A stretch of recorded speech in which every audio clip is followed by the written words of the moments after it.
विलिनीकरणानंतर राष्ट्रवादीचं नेतृत्व दादा करणार होते। राष्ट्रवादीच्या साप्ताहिकातून शशिकांत शिंदेंचा मोठा दावा, तर पक्ष मजबूत करणं हीच दादांना खरी श्रद्धांजली ठरेल, लेखात उल्लेख।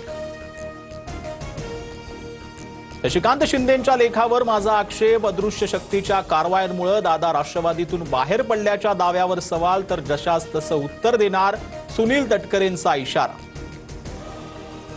अजितदादांना फोन केला, यात माझा काय दोष? सहकार्यांसोबत बोलू शकत नाही का? मला आणि तटकरेंना टार्गेट केलं जातंय। अनौपचारिक गप्पांवेळी प्रफुल्ल पटेलांचं वक्तव्य। विलिनीकरणाचा प्रस्ताव समोरून आल्यास चर्चा करू, सुनील तटकरेंचं विधान। तर भाजपासोबत राहण्याची दादांची स्पष्ट भूमिका होती। विलिनीकरणाबाबत हिरामन खोसकरांची बाजूही जाणून घेणार, तटकरेंची भूमिका।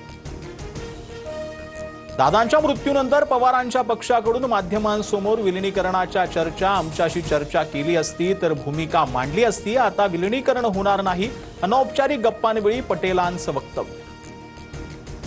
अहमदाबाद विमान अपघाताच्या बातमीनं दादांच्या अपघाताबाबत संशय आणखीन बळावला। पायलटवर कुणाचा दबाव होता का? सखोल चौकशी व्हावी, रोहित पवारांची मागणी।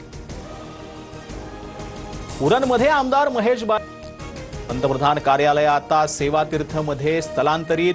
पंतप्रधान मोदींच्या हस्ते उद्घाटन। सेवातीर्थमध्ये घेण्यात आलेल्या निर्णय 140 कोटी जनतेच्या जीवनात बदल घडवणारा असेल, मोदींकडून विश्वास व्यक्त।